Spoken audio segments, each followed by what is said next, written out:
어떤 사람도 나를 대신해서 대신 천국에 갈 수가 없다. 어떤 사람도 나를 대신해서 나 대신 지옥에 갈 수가 없다. 천국과 지옥은 내가 선택하는 것이다. 누구도 나를 대신해서 나 대신 믿어줄 수가 없기 때문이다. 천국과 지옥은 각자가 자신의 믿음으로 천국을 선택하고 지옥을 선택할 것이다. 누가 한 말일까요? 네, 제가 한 말입니다. 그러나 500년 전에 마틴 루터가 종교개혁을 했을 때 이 말을 선포했습니다. 지금 이 자리에 계신 많은 분들은 예수님을 믿는 분들이십니다. 어떻게 예수님을 믿게 되셨죠? 누군가가 나에게 와서 예수님을 전해 주었습니다. 십자가를 말해 주었을 때, 부활을 이야기해 주었을 때 우리는 십자가와 부활의 복음을 듣고 믿음으로 말미암아 하나님의 자녀가 되었고 천국의 영생의 은혜를 받았습니다. 자, 그런데 우리 주변에 보면 아무리 예수님의 이야기를 들려주어도 믿지 않는 사람들이 있습니다. 십자가와 부활을 아무리 말해도 피를 토하듯이 간절히 이야기할지라도 예수님을 거절하고 있다면, 십자가와 부활을 받아들이지 않는다면 어느 누구도 구원받을 길이 없습니다. 전도하다가 제가 만났던 많은 사람들이 있는데 두 사람이 생각이 났습니다. 한 사람은 철저한 진화론자였습니다. 지구의 나이가 몇 살인 줄 아느냐? 지구는 46억 년이 되었다. 인간은 원숭이가 진화해서 지금의 인간이 되었다. 그러니 당신이 말하는 천지창조가 무슨 말이고 예수가 무슨 말이냐? 말이 되지 않지 않느냐? 그에게 복음은 바로 씨도 먹히지 않았습니다. 믿음은 바보 같은 짓이었고 새빨간 거짓말에 불과했다는 것이죠. 또 한 사람은 불교에 심취했던 남자였습니다. 예수님에 대해서, 천국과 지옥에 대해서 오직 믿음으로만 구원받는 복음의 메시지를 그에게 다 전달했습니다. 그런데 듣고 나서 그의 반응이 더 놀라웠습니다. 나는 당신이 말하는 예수를 좋아하지 않는다. 나는 당신이 말하는 천국도 좋아하지 않는다. 나는 차라리 지옥을 선택할 것이다. 지옥에 가서 돌을 닦아 지옥에 고통하는 중생들과 함께 있을 것이다. 그러나 예수님은 영원한 생명이 되십니다. 영원한 축복이 되십니다. 믿는 자마다 영원한 생명을 주시고 영생의 복락으로 인도해 주심을 믿습니다. 그런데 너무나 많은 사람들은 영원한 생명이신 예수님을 좋아하지 않습니다. 영원한 기쁨을 주시는 예수님의 말씀을 받아들이지 않습니다. 생명이 아니라 영원한 정죄를 선택하고 영원한 형벌을 선택하고 그곳을 향해 달려가고 있을 뿐입니다.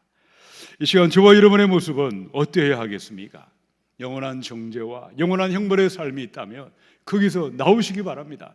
영원한 생명을 선택하시고 영원한 축복을 선택하시고 영원한 생명과 영원한 축복의 사람들로 아직도 주 예수를 모르는 수많은 사람들에게 예수님을 전하시며 함께 생명을 살리며 나아가시기를 주님의 이름으로 축원합니다. 영원한 정죄, 영원한 형벌이 아니고 영원한 생명, 영원한 축복의 사람들은 과연 어떠한 사람들이겠습니까? 우리 첫 번째 22절을 읽겠습니다. 시작. 예루살렘에서 내려온 서기관들은 그가 바알세불이 집혔다 하며 또 귀신의 왕 귀신을 쫓아낸다 하니, 마가복음 3장과 평행되는 똑같은 본문이 마태복음에도 있죠. 12장에 보면 그들을 바리새인들이었다고 기록되어 있습니다. 누구 말이 맞을까요? 마가복음에는 서기관들, 마태복음에는 바리새인들. 그런데 이 서기관들은 주로 레위 지파의 사람들이었고 모세의 율법을 필사하고 모세의 율법을 연구하고 가르쳤던 전문적인 율법 학자들이었습니다. 그들은 대부분이 바리새파에 속한 사람들이었기 때문입니다. 서기관들은 사내들인 공회의 핵심 인물들이었습니다. 막강한 힘을 가지고 거짓과 외식을 일삼았기에 우리 예수님께 심한 책망을 받아야 했습니다. 그들은 틈만 나면 예수님을 비방했습니다. 예수님을 고소하고 고발할 근거들을 찾아다녔습니다. 오늘 본문에 보니까 서기관들이 예루살렘에서 내려왔더라. 그들은 예수님의 소문을 들었습니다. 갈릴리의 가버나움 땅에 예수라는 사람이 한 목수가 나타나서 기적을 행하고 다니고 귀신을 내어 쫓고 다닌다는 소문을 듣고 예수라는 사람을 조사하기 위해서, 예수를 정죄하기 위해서 예루살렘에서 파송을 받아 가버나움으로 내려왔던 것입니다. 자, 22절을 보니까 우리 예수님이 귀신을 물리치고 쫓아내신 이 성령의 사건에 대한 그들의 결론이 무엇이었습니까? 예수는 바알세불을 들렸다. 이런 바알세불은요, 바로 파리들의 대왕 또는 똥집이라는 뜻이 있습니다. 지저분하고 더러운 귀신들의 우두머리가 바알세불이었습니다. 예수가 바알세불이 들렸다. 또 그들은 귀신의 두목의 힘을 빌려 귀신을 쫓아내었다. 성령의 권능을 입고 귀신을 물리치시고 병자를 고쳐주시고 수많은 생명을 살리신 그 사건을 그들은 받아들이지 않았습니다. 폄하했고 성령의 능력을 인정하지 아니했습니다. 자, 그 대신에 그들은 무엇이라고 말하고 다녔습니까? 예수는 귀신이 들렸다. 귀신이 들려서 귀신의 두목의 힘을 빌려 약한 귀신, 작은 귀신들을 쫓아내는 것이다. 자, 그들을 향해서 마태복음 23장 27절의 말씀입니다. 화 있을진저 외식하는 서기관들과 바리새인들이여, 회칠한 무덤 같으니 겉으로는 아름답게 보이나 그 안에는 죽은 사람의 뼈와 모든 더러운 것이 가득하도다. 그럼 마태복음 23장을 보시면 화 있을진저, 화 있을진저, 화 있을진저 무려 8번이나 반복해서 8화를 선포하고 있습니다. 마태복음 5장에서는 팔복을 선포하셨는데 23장에서는 8가지의 저주, 8가지의 화를 선포한 사람들이 서기관들이었고 바리새인들이었습니다. 그러면 서기관들과 바리새인들의 죄가 무엇이었습니까? 경건의 모양은 있었으나 경건의 내용이 없었습니다. 알맹이가 없는 사람들이었죠. 껍데기만 남아있는 텅텅 비어있던 형식적인 믿음이었습니다. 거짓과 위선과 외식과 온갖 꾸미고 포장하는 것으로 가득 차있던 외식하던 신앙인이었습니다. 여러분, 그들은 스스로 나는 아브라함의 자손이고 태어나서 8일 만에 할례를 받았고 나는 모든 절기를 지키는 사람이고 규칙적으로 성전에 올라가 일주일에 한 번 금식을 하고 예배를 드리는 사람이라고 자랑하고 다녔습니다. 자신의 거룩함과 자신의 선행과 자신의 의로움을 내세우며 사람들에게 인정받기를 원하고 존경받기를 원하며 살았습니다. 그러나 사람은 속일 수 있지만 하나님의 눈은 속일 수가 없습니다. 하나님의 눈에 비친 그들의 모습은 어땠을까요? 마음에 진실함이 없었습니다. 그 마음에 자비함이 없었습니다. 온유하지도 아니했고 겸손하지도 아니했고 정직하지도 아니했고 친절함이 없었습니다. 이기적인 사람들이요, 탐욕의 사람들이요, 존경을 받을 만한 어떠한 생활도 어떠한 모습도 찾아볼 수가 없었다는 것입니다. 혹시 여러분이 바리새인들과 서기관들과 단 10분만이라도 함께 시간을 보내본다면 그들에게는 지옥의 냄새, 심판의 냄새, 죽음의 냄새로 진동했던 사람들이었습니다. 거짓과 위선과 외식과 교만으로 가득 찼던 그들의 믿음은 예수님을 욕하고 비방하고 귀신이 들렸다고 예수님을 향하여 악랄하게 비판하고 말했던 것입니다. 자, 그런데 이사야서 57장의 15절입니다. 하나님은 어떤 분이실까요? 지극히 존귀하시고 영원히 거하시고 거룩하다 이름하시는 그분은 하나님이시죠. 이와 같이 말씀하시되 내가 높고 거룩한 곳에 있으며 또한 통회하고 마음이 겸손한 자와 함께 있나니, 하늘의 영광에 계신 하나님, 지극히 존귀하신 하나님은 이 땅에 마음이 겸손하고 통회하는 자들과 함께 하시는 줄로 믿습니다. 마태복음 5장 3절이죠. 심령이 가난한 자는 복이 있나니 천국이 하나님의 생명이 영원한 생명이 그들의 것이며. 영원한 생명과 영원한 축복은 어디에 있겠습니까? 가난한 마음, 겸손한 마음에서 영원한 생명이 시작되게 하셨습니다. 교만과 위선과 외식과 가식과 그 엉터리 믿음에는 어떠한 생명도 어떠한 축복도 임할 수가 없게 되어 있습니다. 성령님은 지금도 내 마음의 완악함을 보고 탄식하시고 내 안에 있는 교만함을 보고 탄식하고 계십니다. 성령께서 내 안의 죄악들을 외식하고 꾸미고 포장하는 죄악들, 교만과 완악함의 모습들을 알게 하시고 깨닫게 하실 때에 예수의 보혈의 피곤세를 의지하여 진정으로 회개하시고 통회하시고 나아가셔서 영원한 생명, 영원한 축복의 삶으로 나타나야 하겠습니다. 천국과 지옥에 대해서 많은 분들이 책을 쓰셨습니다. 많은 책이 있지만 저는 신성정 목사님의 책이 가장 저는 믿을 만하다 그렇게 생각을 했습니다. 그분이 충영교회 담임도 하셨죠. 지금은 인도에 선교사로 가셨습니다.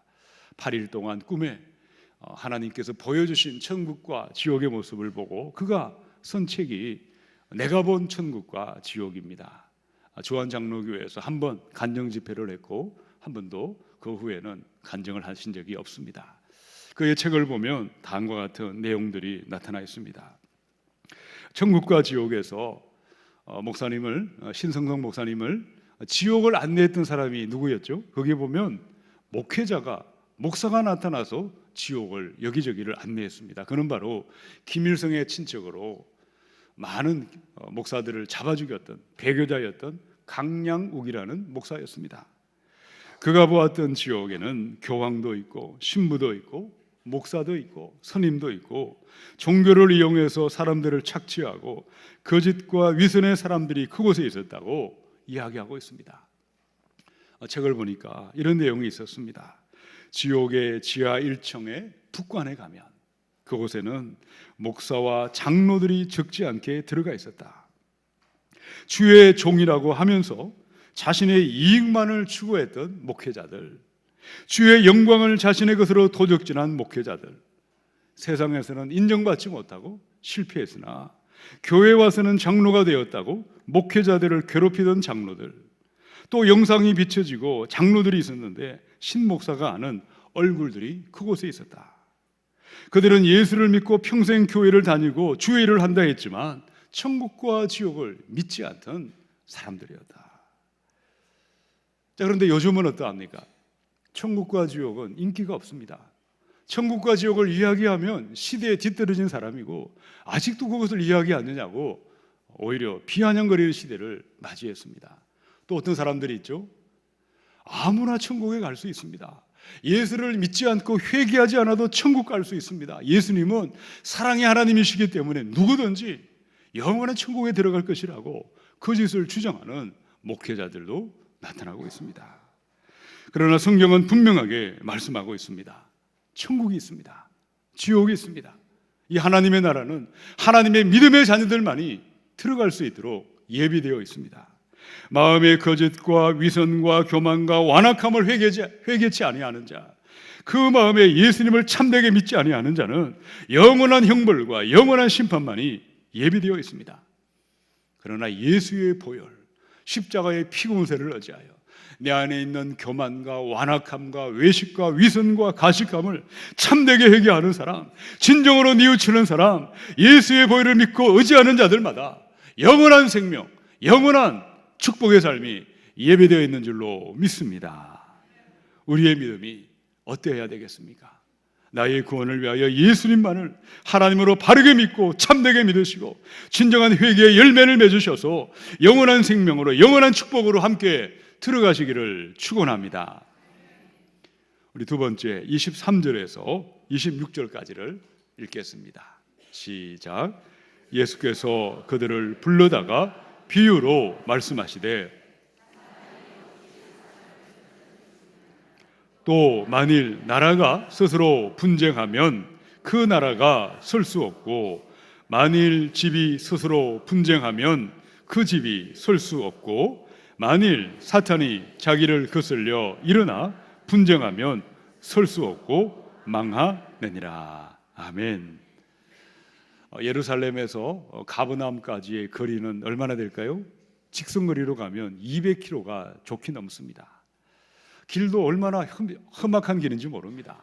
우리처럼 이런 길이 아니라 마치 우리 북한산 높이가 되는 800m가 되는 그 중앙 산악지대를 걸어가야만 그 길로 갈 수가 있고, 또 가다 보면 사마리아가 있기 때문에 유대인들은 그 길로 다니지 않았습니다.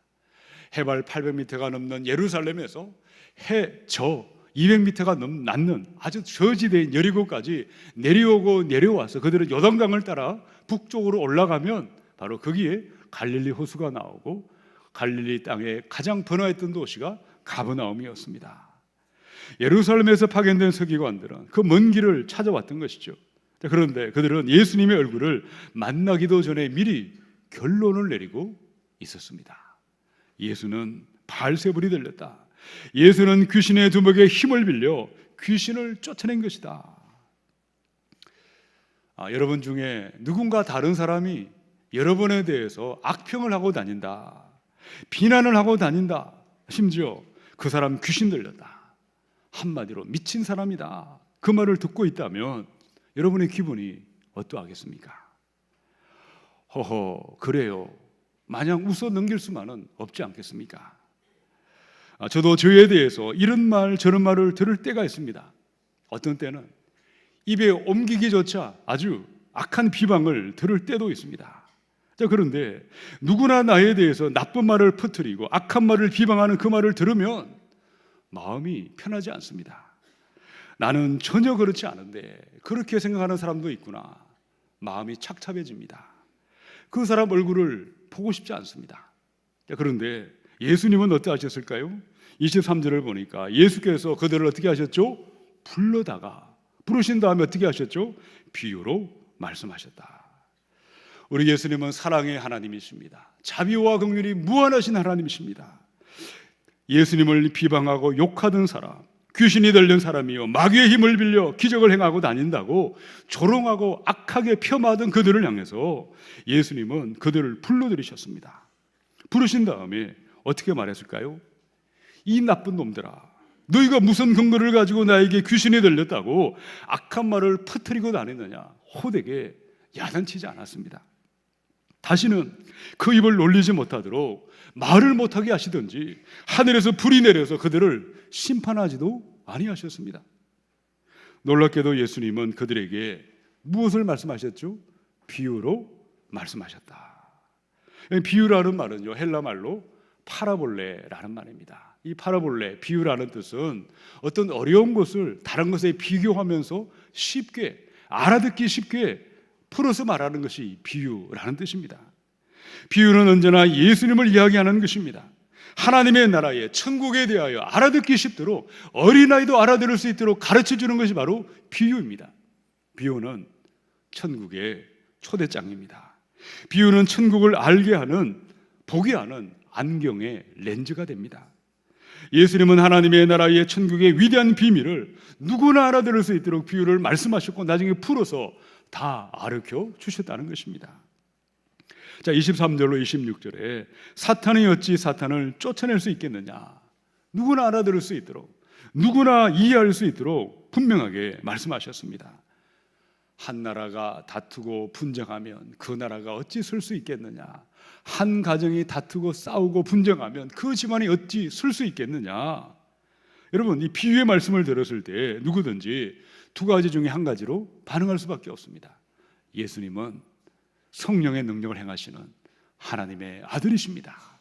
아니면 예수는 귀신의 힘을 빌려 귀신을 쫓아내는 바로 그런 사악한 인간이다. 이 둘 중에 하나로 대답할 수밖에 없었다는 것입니다. 자, 그런데 서기관들과 바리새인들은 어땠을까요? 그들은 하나님의 성령의 사건을 바른 마음으로, 믿음으로 받아들이지 않았습니다. 불신앙으로 왜곡하고 그들은 믿을 마음조차 없었다는 것이죠. 하나님의 말씀이 선포될 때에 믿음으로 받아들이지 않는 사람, 불신앙으로 반항하는 사람들에게는 바로 하나님의 영원한 생명이, 영원한 축복의 삶이 그들에게는 임할 수가 없다는 것입니다. 어린아이의 마음, 순전하고 정직하고 진실한 마음으로 말씀을 들을 때에 말씀이 내 마음에 역사하는 것이고 영원한 생명이, 영원한 복이 우리 가운데 임하게 될 줄로 믿습니다. 마지막 때가 되면 처처에 많은 그리스도가 나타날 것이다. 자칭 그리스도가 나타날 것입니다. 많은 이단들이 나타날 것이라고 경고하셨습니다. 소위 말해서 비유풀이라는 용어를 써가면서 믿는 자들을 교묘하게 넘어뜨리고 미혹하는 자들이 있습니다. 이런 마음이 바르지 못하면, 바른 믿음을 가지고 말씀을 받아들이지 아니하면, 탐욕과 욕망과 이기심에 물들어 영적인 분별이 없다면 그들이 주장하는 비유풀이를 들을 때 그들은 마귀의 덫에 넘어갈 수밖에 없고 죽음과 심판의 불로 떨어질 수밖에 없습니다.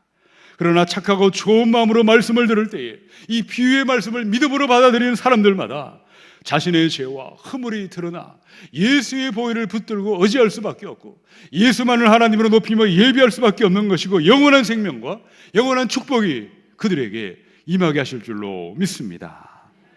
바리새인들처럼, 서기관들처럼 탐욕과 욕망과 이기심과 거짓과 위선에 물든 마음으로 하나님의 말씀인 영의 말씀을 듣고 거역하는 자가 아니라 어린아이의 그 마음으로, 착하고 좋은 마음으로 하나님의 말씀을 듣고 반응하셔서, 믿음으로 반응하셔서 영원한 생명, 영원한 축복으로 함께 들어가시기를 축원합니다. 우리 세 번째 27절을 읽겠습니다. 시작. 사람이 먼저 강한 자를 결박하지 않고는 그 강한 자의 집에 들어가 세간을 강탈하지 못하리니 결박한 후에야 그 집을 강탈하리라. 아멘. 강한 자를 결박하고 힘센 자를 꼼짝 못하도록 묶어버리는 그 사람은 누구를 말하는 것일까요? 예수 그리스도를 말하는 것입니다. 예수님은 마귀를 결박했고 마귀를 멸하기 위해 이 땅에 오셨습니다. 십자가의 그 피로 원수 마귀를 이기셨고 결박하고 승리하셨습니다. 자, 이 말씀을 하신 그 다음에 오늘 28절로 29절 오늘의 말씀의 결론을 말씀하셨습니다. 자, 28절로 29절을 읽어보십시다. 시작. 내가 진실로 너희에게 이르노니 사람의 모든 죄와 모든 모독하는 일은 사하심을 얻되 누구든지 성령을 모독하는 자는 영원히 사하심을 얻지 못하고 영원한 죄가 되느니라 하시니. 아멘. 사람의 모든 죄는 용서받을 수 있습니다. 심지어 하나님을 모독하는 그 죄도 용서받을 수가 있다고 말씀했습니다. 이유가 무엇일까요? 우리 예수님은 의인을 부르러 오신 것이 아니라 죄인을 부르러 위해서 오셨습니다. 우리 예수님은 누구든지 자기 죄를 인정하는 사람, 회개하는 사람, 뉘우치는 사람, 애통해하는 사람, 그들을 위로하시고 붙들어 주시고 영원한 생명으로 죄사함의 은혜를 베풀어 주시는 줄로 믿습니다. 요한일서 1장 9절에 만일 우리가 우리 죄를 자백하면 그는 미쁘시고 의로우사 우리 죄를 사하시며 우리를 모든 불의에서 깨끗하게 하실 것이요. 오늘 찬양을 부르지 않았습니까? 예수 앞에 나오면 죄 사함을 받으며 예수 앞에 나와 나의 죄를 고백하는 자마다, 애통해하는 자마다, 진실로 회개하는 자마다 천국의 영생의 선물이 임하고 구원의 은혜가 임하게 하실 줄로 믿으시기 바랍니다. 그런데 아무리 예수를 믿어도, 아무리 신앙생활을 오래 한다 할지라도 영원히 용서받지 못할 죄, 영원한 정죄와 영원한 형벌의 길도 있다고 경고하셨습니다. 도대체 그들은 어떤 사람들일까요? 저를 따라서 선포하겠습니다. 의도적으로 성령을 모독하지 맙시다. 지속적으로 성령을 회방하지 맙시다. 우리는 구원받았습니다. 우리의 구원은 성부와 성자와 성령 삼위일체 하나님의 사역이었습니다. 아버지 하나님이 구원을 계획하셨고 아들 하나님이신 예수님이 우리의 구원을 위하여 십자가에 죽으시고 부활의 몸을 입고 부활하셨습니다. 그리고 성령님이 오셨습니다. 성령의 감화 감동으로 회개하는 자, 자기 죄를 고백하는 자마다 영원한 생명, 영생의 복락으로 인도해 주셨습니다.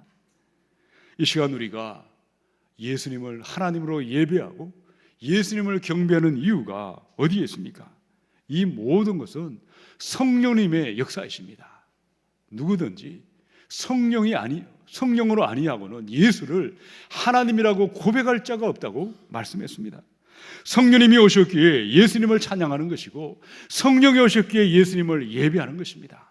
성령이 오셨기에 이 성경 말씀이 살아있는 나 하나님의 말씀으로 믿고 고백하는 것입니다.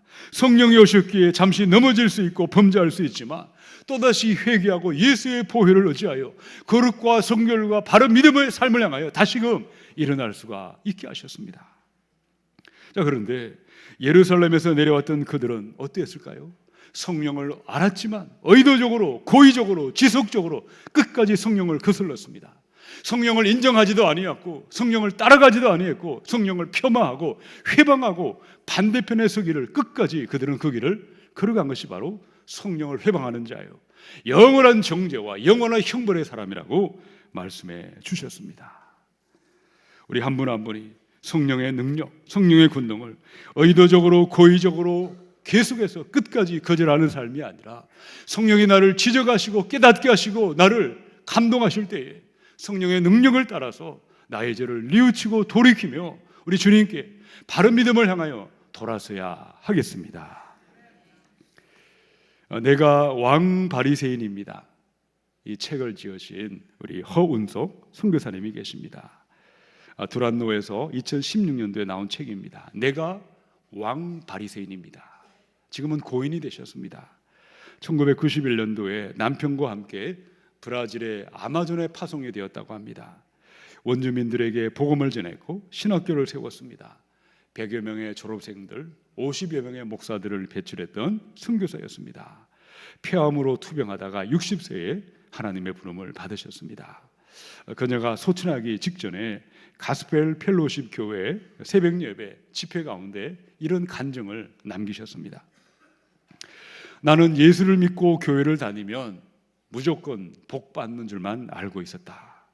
하나님 이것 주세요, 하나님 저것 주세요. 기도했고 은사를 구했고 은사를 주시지 않으면 철회하고 금식하고 모든 것은 내 기도대로, 내 생각대로, 내 마음대로 되는 줄 알았고, 많은 한국 교회 교인들의 모습처럼 지금의 내 모습 또한 예수님의 십자가가 아니라 다툼과 허영과 거짓과 위선과 가식이 내 마음에 어느 순간 자리 잡고 말았다. 나는 내가 가인이었고, 내가 바벨탑을 쌓은 사람이었고, 내가 예수님을 판 가룟 유다였고, 내가 바리새인 중에 왕 바리새인인 것을 인정치 아니했고 깨닫지도 못하고 여태 나의 의와 거룩을 의지하고 살아왔다. 그러다가 내 삶에 갑자기 폐암이 찾아왔다. 나는 폐암 말기에 판정을 받았고 몇 번이나 죽음의 고비를 넘기는 동안 비로소 깨닫게 된 사실이 있다. 주님, 제가 가인이었습니다. 주님, 제가 가룟 유다였습니다. 주님, 제가 바리새인 중에 왕 바리새인으로 살았습니다. 예수님은 말기암의 고통을 통해 내 속에 거짓된 믿음을 들통나게 하셨고 끄집어내셨다. 그분의 책이 내가 왕 바리새인입니다. 이 책에도 동일한 내용이 나타나 있습니다. 선교사님은 한국 교회를 보고 탄식하셨습니다. 많은 이 땅의 교인들이 예수를 믿고 교회를 다니며 봉사하고 헌금하고 직분을 감당하는 것이 정말 오직 예수님의 영광을 위한 것이 아니라 자기 영광을 구하고 있고, 많은 사람들이 어느새 바리새인이 되어 서기관들이 되어 율법주의 모습으로 왕 바리새인으로 내가 그렇게 살았음을 탄식하고 회개하며 그녀는 책을 남기고 이 땅을 떠났습니다. 사랑하는 성도 여러분, 우리 하나님은 어떤 분이십니까? 어린아이처럼 하나님을 바라보는 사람, 어린아이 마음으로 천국을 믿는 자들에게는 영원한 생명과 영원한 복락의 삶을 예비해 두셨습니다. 주님, 내가 죄인입니다. 나의 죄와 나의 허물을 애통해하고 뉘우치고 예수의 보혈을 의지하여 성령께서 내 안에 교만과 완악함과 거짓과 위선을 드러내실 때 참되게 회개하는 사람들은 누구든지 영원한 생명, 영원한 복락이 예비되어 있는 줄로 믿습니다. 그러나 우리가 나의 의를 드러내기를 원하고 내가 얼마나 의롭고 얼마나 대단하고 얼마나 거창한 일을 했는지 내 자신을 드러내고 주장하는 자는 우리 예수님은 쳐다보지도 않습니다. 우리의 믿음이 어때야 되겠습니까? 성령님이 오셨습니다. 성령께서 날마다 우리와 동행하시고 우리를 도와주기 위해서 보혜사로 우리 마음에 임하여 계십니다.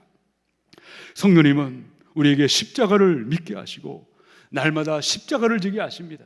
날마다 부활의 소망을 가지고 천국의 영원한 삶을 바라보도록 하십니다.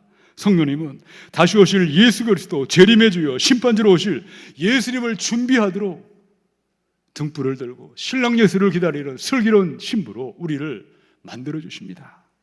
내 안에 있는 거짓과 위선과 교만과 탐욕과 불신앙과 부패함을 깨닫게 하실 때 성령의 능력을 따라 성령의 감동하심을 따라 참되게 회개하시고 진정으로 회개하시고 성령을 거스르지 마시고 성령을 의도적으로 끝까지 고의적으로 회망하는 삶이 아니라 성령을 인정하시고 성령을 따라 나아가셔서 영원한 생명, 영원한 복락의 삶에 함께 나타나시기를 우리 주님의 이름으로 축원합니다. 함께 기도하겠습니다.